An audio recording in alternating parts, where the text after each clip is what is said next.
आरव सड़क पर उछलता हुआ जाता है। धूप उसके हाथ में पकड़े रंगीन टॉफियां के पैकेट पर चमक रही है। वाह, मेरे पास बहुत सारी कैंडी है, मैं उन्हें अकेले खाऊंगा। सूर्य की कठोर चकाचौंध के नीचे लंबी छायाएं सड़क पर खिंचती हैं, जहां सिया की मुलाकात आरव से होती है। दूर से आती यातायात की आवाज हवा में गूंजती है, क्योंकि सिया की आशा भरी निगाहें आरव के कैंडी से भरे भंडार पर टिकी हैं। आरव, तुम्हारे पास इतनी सारी कैंडी है, क्या तुम मुझे भी एक दोगे? वह उम्मीद से भरी आवाज में पूछती है। नहीं, ये सब मेरी कैंडी है, मैं किसी को भी नहीं दूंगा, वह घोषणा करता है। उसके शब्द सिया की उम्मीदों को कुचल रहे हैं। सिया का चेहरा सिकुड़ जाता है। उज्जवल दिन अचानक धुंधला पड़ जाता है, क्योंकि निराशा उस पर छा जाती है। सूर्य का प्रकाश पत्तियों से छनकर आता है, जैसे एक गिलहरी प्राचीन पेड़ से उतरती है, जिसके पंजे खुरदरी छाल पर टिके होते हैं। गिलहरी रुकती है, उसका छोटा सा शरीर तनावग्रस्त होता है और याचना भरी, आशा भरी आंखों से ऊपर देखती है। एक हताश गुहार अपने छोटे से गले से निकलती है।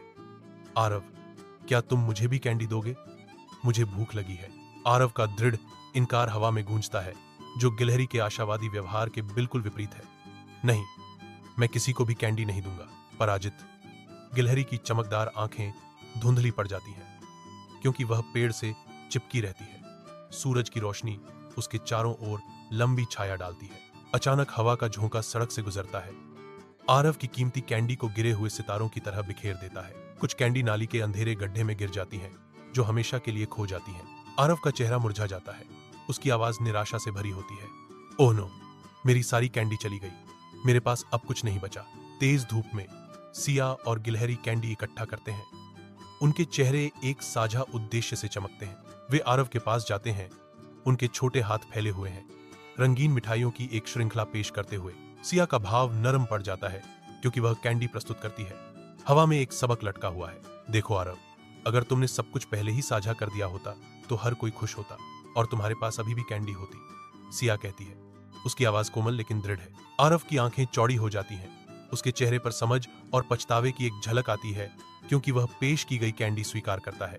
आरव भीड़ भाड़ वाली सड़क पर अकेला खड़ा है। सूरज की रोशनी उसके चारों ओर लंबी परछाइयां डाल रही है।